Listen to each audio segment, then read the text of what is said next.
തലശ്ശേരി പൈതൃക പദ്ധതിയിൽ ഉൾപ്പെടുത്തി കണ്ണൂർ ജില്ലയുടെ ടൂറിസം രംഗത്ത് പുതിയ സാധ്യതകൾക്ക് വഴി തുറക്കുന്ന തലശ്ശേരി കടൽപ്പാലം എലിവേറ്റഡ് വാക്വേ പദ്ധതിയുടെ പ്രവൃത്തി ഉദ്ഘാടനം നിയമസഭാ സ്പീക്കർ അഡ്വക്കേറ്റ് എൻ ഷംസീർ നിർവഹിച്ചു.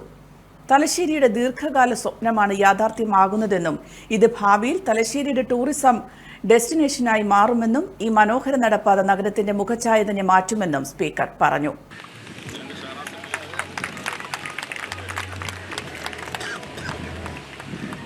ആന്റി സോഷ്യൽ എലമെന്റ്സ് വന്നിരിക്കാൻ പാടില്ല. ഇവിടെ സാധാരണക്കാരായ മനുഷ്യർ വൈകുന്നേരങ്ങൾ ഉല്ലസിക്കാൻ സാധിക്കുന്ന ഒരു മനോഹരമായ കടലോര കേന്ദ്രമാക്കി ഇത് മാറ്റണം എന്നാണ് ഞങ്ങളുടെ ആഗ്രഹം.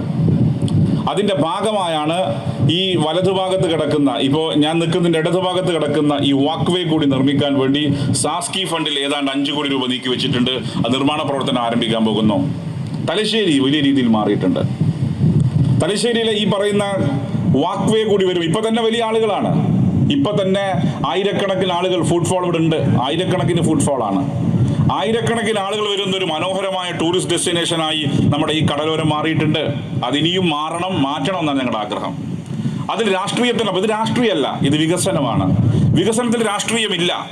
വികസനത്തിൽ രാഷ്ട്രീയത്തിനപ്പുറത്ത് എല്ലാവരും യോജിക്കണമെങ്കിൽ തലശ്ശേരി ഉണ്ടാവില്ല. ഞാൻ പറഞ്ഞു തലശ്ശേരി മാഹി ബൈപ്പാസ് യാഥാർത്ഥ്യമാക്കും. 10 വർഷം മുമ്പ് പറഞ്ഞ കാര്യമാണ്. 10 വർഷം പിന്നീടും അഭിമാനത്തോടെ പറയാം, തലശ്ശേരി മാഹി ബൈപ്പാസ് യാഥാർത്ഥ്യമായിരിക്കുന്നു. പലരും കേട്ടില്ല. എന്ത് ബൈപ്പാസ്, എന്ത് നടക്കാൻ, ഇതെത്ര കാലമായി കേൾക്കുന്നു. എൻ്റെ പ്രായത്തോളം വയസ്സുണ്ട് മാഹി ബൈപ്പാസിന്.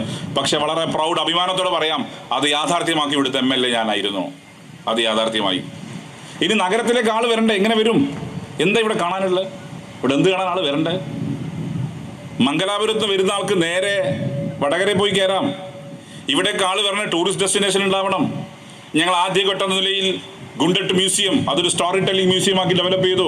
അവിടെ ആളുകൾ വരുന്നുണ്ട്.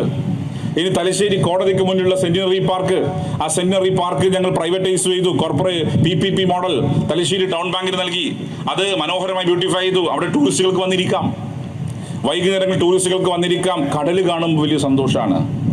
നമുക്ക് സന്തോഷം തോന്നാത്ത നമ്മൾ ജനിച്ചപ്പോൾ കാണുന്നുണ്ടാ. ഇപ്പം എനിക്ക് കടലൊരു ക്രേസ് അല്ല, കാരണം ഓർമ്മ വെച്ച നാൾ മുതൽ ഞാൻ കടൽ കാണുന്നുണ്ട്. പക്ഷെ കടൽ കാണാൻ ഇഷ്ടപ്പെടുന്ന ഒരുപാട് ആളുകളുണ്ട്. അവർക്ക് വന്നിരിക്കാൻ, ആസ്വദിക്കാൻ സാധിക്കുന്ന ഒരു മനോഹരമായ കേന്ദ്രമായി തലശ്ശേരി മാറണം. അതിലൊന്ന് സെന്റിനറി പാർക്കാണ്. ആ centenary park PPP model, public private പാർട്ണർഷിപ്പിലൂടെ തലശ്ശേരി ടൗൺ ബാങ്ക് ഡെവലപ്പ് ചെയ്തു. ചുരുങ്ങിയ ദിവസം കൊണ്ട് അത് നാടിന് സമർപ്പിക്കും. കിഫ്ബിയിൽ നിന്ന് 36.27 കോടി രൂപ വിനിയോഗിച്ചാണ് പദ്ധതി നടപ്പാക്കുന്നത്.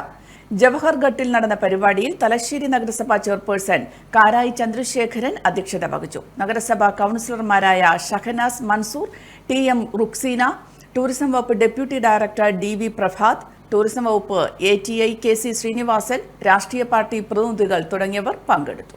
വാട്സാപ്പിലും ഫേസ്ബുക്കിലും ഒക്കെ സ്റ്റാറ്റസ് അപ്ഡേറ്റ് ചെയ്യാറുണ്ടല്ലോ. HIV സ്റ്റാറ്റസോ? HIV പിടിപെടാനുള്ള സാഹചര്യങ്ങളിൽ കൂടി അറിഞ്ഞോ അറിയാതെയോ കടന്നു പോയിട്ടുണ്ടാവാം. എന്ത് തന്നെയായാലും മുൻകൂട്ടി പരിശോധിച്ച് HIV സ്റ്റാറ്റസ് അറിയൂ. സൗജന്യ HIV പരിശോധനയും കൗൺസിലിങ്ങും ആരോഗ്യ കേന്ദ്രങ്ങളിൽ പ്രവർത്തിക്കുന്ന ICTC അഥവാ ജ്യോതിസ് കേന്ദ്രങ്ങളെ സമീപിക്കുക. നിങ്ങളുടെ സ്റ്റാറ്റസ് എന്തായാലും വിവരങ്ങൾ രഹസ്യമായി സൂക്ഷിക്കുന്നതായിരിക്കും.